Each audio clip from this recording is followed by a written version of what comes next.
Salam. Kami kembali.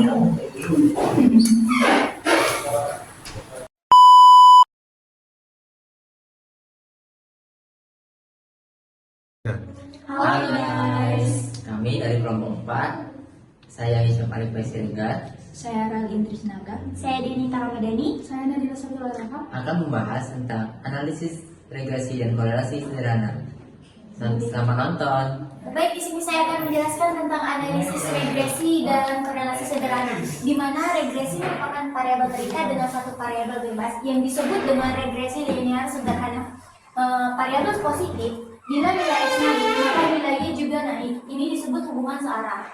Variabel negatif, bila nilai x naik, maka nilainya turun. Ini disebut hubungan berlawanan. Jika tidak ada hubungan, maka nilai x berubah naik atau turun, maka nilai x tidak berubah.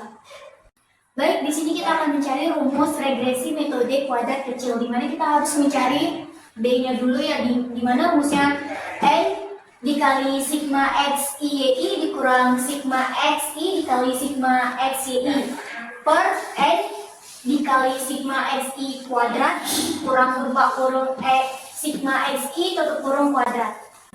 Kemudian di sini kita akan mencari rumus A, di mana rumusnya sebagai berikut, yaitu Y topi dikurang BX topi, di mana A tersebut merupakan konstantan, B merupakan arah garis regresi, Y topi disebut taksiran nilai Y, X disebut variabel bebas, Y disebut variabel terikat, dan N disebut banyaknya data. Analisis korelasi merupakan salah satu metode statistik untuk menganalisis hubungan antara dua variabel atau lebih secara kuantitatif, yang dimana perubahan suatu variabel diikuti atau disebabkan oleh variabel lain.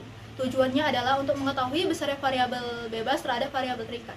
Yang dimaksud dengan variabel bebas adalah variabel yang memengaruhi atau sebab dari timbulnya variabel terikat, sedangkan variabel terikat adalah variabel yang dipengaruhi oleh variabel bebas. Contohnya saja biaya sewa lapak terhadap penjualan. Biaya sewa lapak adalah variabel X atau disebut dengan variabel bebas, sedangkan penjualan merupakan variabel Y atau disebut juga dengan variabel terikat. Hubungan antara variabel tersebut ada 3 hubungan. Yang pertama, hubungan positif, yang kedua hubungan negatif, yang ketiga tidak ada hubungan. Hubungan positif atau hubungan searah adalah jika variabel X naik, maka variabel Y itu juga naik. Sedangkan hubungan negatif atau hubungan yang berlawanan arah, jika variabel X naik, maka variabel Y turun. Begitupun sebaliknya, jika tidak ada hubungan, variabel X naik, variabel Y tetap, atau variabel X turun, variabel Y-nya juga tetap. Selanjutnya kita cari B. Rumus B merupakan N dikali sigma xi kali y dikurang sigma xi kali sigma y per N dikali sigma xi pangkat 2 dikurang sigma xi pangkat 2. N 5 dikali sigma xi kali y ini udah tertera di data dikurang sigma xi 40 dikali sigma yi 180 per N5 dikali sigma xi pangkat 2 tertera dari 402 dikurang sigma xi pangkat 2, xi nya dari 40 pangkat 2 sama dengan 5 dikali 1415 sama dengan 7075, 40 dikali 180 7200 per 50 dikali 402 2010 dikurang 40 pangkat 2 1600, maka dapatlah hasilnya minus 125 per 410 sama dengan minus 0,30. Ini untuk B nya. Setelah dapat B nya min 0,30, kita cari A nya. Y bar tadi kita udah dapat 36 dikurang B min 30 dikali X bar. X barnya tadi 8 sama dengan min 0,30 kali 8 min 2,4 min dikali min sama dengan positif, maka jadilah 36 tambah 2,4 sama dengan 38,4. Ternyata A nya 38,4 kita mencari Y-nya. Rumus Y merupakan A ditambah B kali X. A nya tadi 38,4 ditambah B, karena ini minus maka kita langsung minuskan kali X. Maka ini merupakan persamaan regresinya. 38,4 dikurang 0,30x. Selanjutnya kita akan mencari C-nya yang akan dijelaskan oleh Rahel. Kita akan mencari rumus koefisien determinasi dengan cara R kuadrat sama dengan A sigma YI tambah B dikali sigma X YI dikurang N dikali Y bar pangkat 2 per sigma YI kuadrat dikurang N dikali Y bar kuadrat sama dengan A nya 38,4 dikali sigma YI nya 180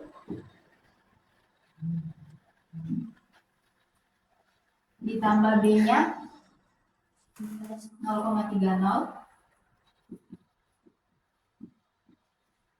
dikali sigma X YI nya 1415 dikurang N nya 5 dikali Y bar nya 36 kuadrat per sigma YI kuadratnya yaitu 6850 dikurang N nya 5 dikali Y bar nya 36 kuadrat. Lalu kita jumlahkan. Selanjutnya kita jumlah menjadi 6.912 dikurang 6.904,5 per 6.850 dikurang 5 dikali 36 kuadrat hasilnya 370 menjadi 7,5 bagi 370 adalah 0,02. Nilai R 0,02 memiliki arti bahwa 2% dari variasi naik turunnya kuantitas kamar oleh harga dan sisanya lagi 98% dipengaruhi oleh faktor-faktor lain. Nilai R 0,14 artinya jika harga unit meningkat maka kuantitas kamar meningkat, menunjukkan hubungan antara variabel X dan Y terdapat korelasi yang lemah. Sekian dari saya. Simpangan baku dari dugaan digunakan untuk mencari pencarian data. Rumusnya adalah standar error sama dengan akar dari sigma YI pangkat 2 dikurang A dikali sigma YI dikurang B dikali sigma XI kali YI per N pangkat 2. Kita masukkan datanya. YI pangkat 2 tadi 6850 dikurang A 38,4 sigma YI sama dengan 180 dikurang B nya tadi min 030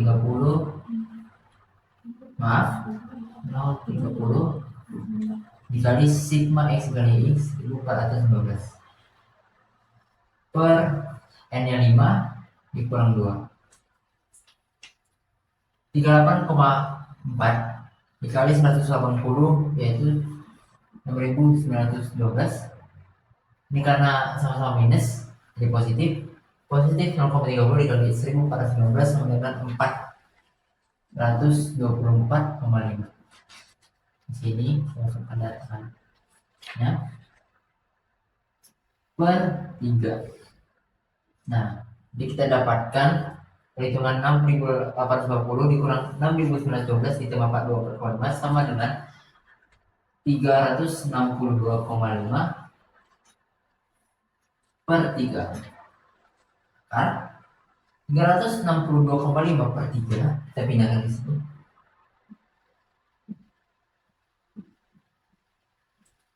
Ini dapat sama dengan 120,83. Akar dari 120,83 adalah 10,99. Maka dari hasil 10,99 tadi kita dapatkan interpretasinya adalah nilai kesalahan baku dugaan 10,99 berarti sekitar 68% dari seluruh residual terletak antara min 10,99 dan positif 10,99. Sekitar 95%-nya terletak antara minus 21,98 dan 21,98, dan hampir seluruh residualnya sekitar 99,7% terletak antara 32,97 minus dan 32,97. Itulah hasil dari standar errornya. Sekian.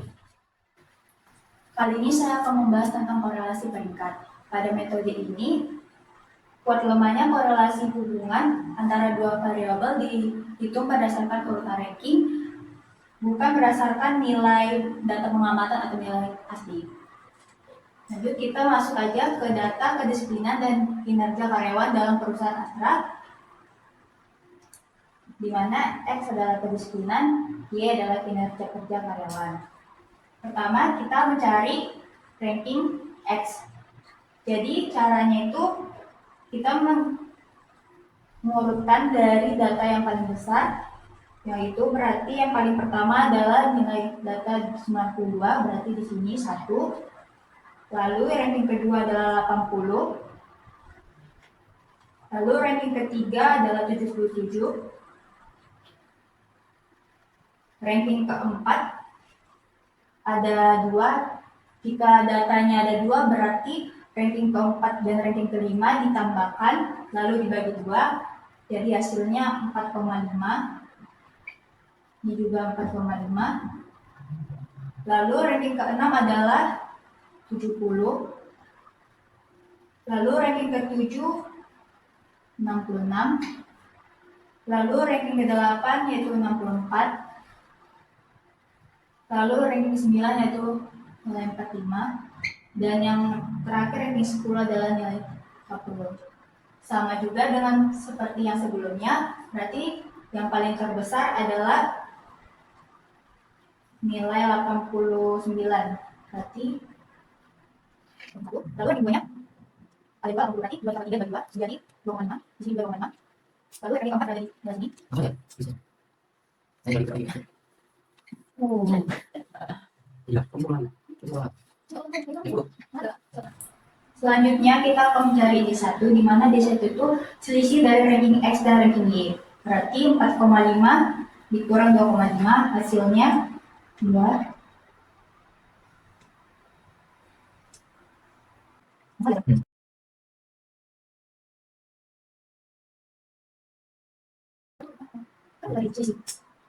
Jadi satu kuadrat ini ya. Lalu D1 kuadrat berarti D1 dari sini dikuadratkan. Jadi di sini.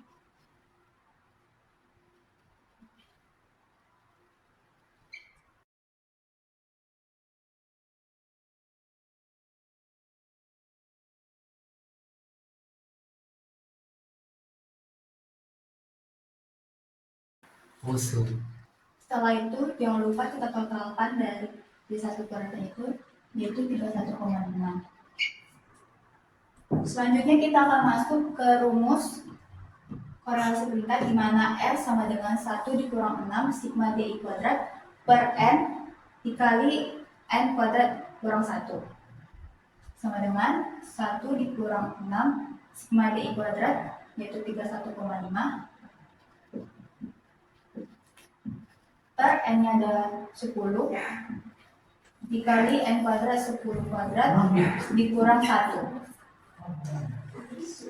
sama dengan 1 dikurang 189 per hasil dari sini 960 sama dengan 1 dikurang 0,1909, hasilnya ialah 0,8091. Ya. Jadi korelasi peringkatnya yaitu 0,81. Sekian dari saya, terima kasih. Semoga ilmu yang kami ajarkan tadi bermanfaat untuk teman-teman. Dadah.